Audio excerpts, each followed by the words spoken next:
सच्चाई का इनाम। एक शिक्षाप्रद कहानी ईमानदारी के बारे में।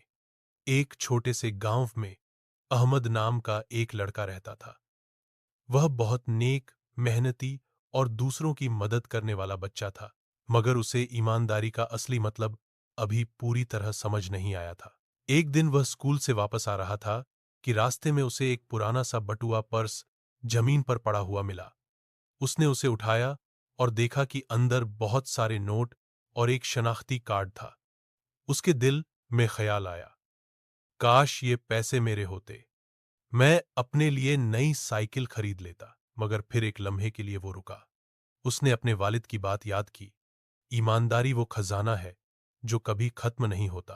अहमद बटुआ लेकर तुरंत गांव के बड़ों के पास गया और पहचान पत्र दिखाया।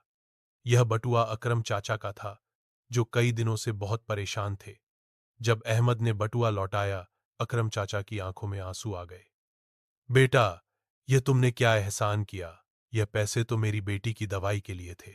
उसी दिन गांव के सब लोग अहमद की ईमानदारी की तारीफ करने लगे। गांव के बुजुर्गों ने उसे इनाम के तौर पर नई साइकिल तोहफे में दी। अहमद ने मुस्कुराकर कहा, अब मैं जान गया हूं कि सच बोलना और ईमानदारी कभी नुकसान नहीं देती, बल्कि हमेशा इज्जत और खुशी देती है।